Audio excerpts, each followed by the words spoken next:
Brillanti Dance, kull nhar ta' ġimgħa fit-8:30 dejjem fuq One.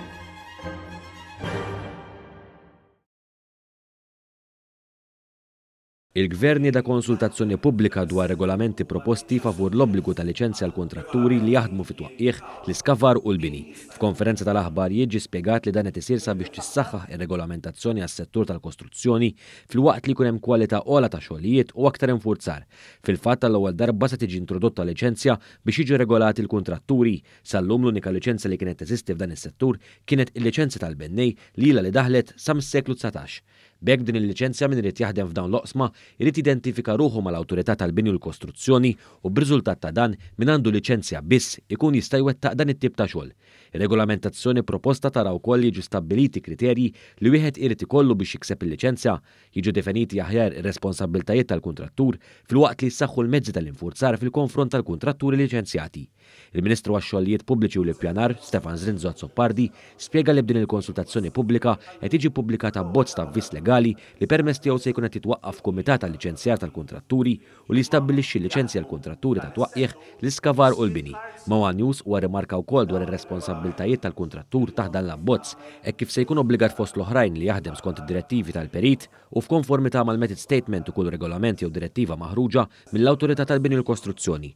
Kuntrattur jista' jaħdem biss dak il-qasam li għalih ikollu liċenzja u jista' jkollu aktar minn liċenzja waħda diment li jkollu l-kriterji meħtieġa.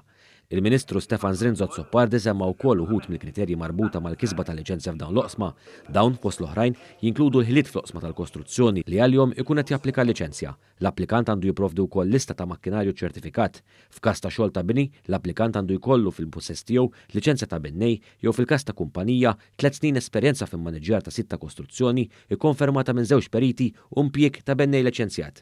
Dan flimkien ma' ħila ta' supervizjoni fuq il-lan tax-xogħol fost oħrajn. Senatu aktar għodda ta' infurzar lill-Awtorità tal-Bini u l-Kostruzzjoni biex min jonqos ikun hemm jew lok ta' sospensjoni jew id-direttura tar-revoka tal-liċenzja bil-konsekwenza li bniedem jekk ma jkollux il-liċenzja ma jistax jopera.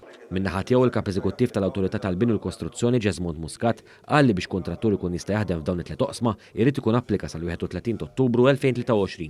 B'hekk min ma jkunx applika sal-31 Ottubru mill-ewwel ta' Novembru l qudiem ma jkunx jista' jopera.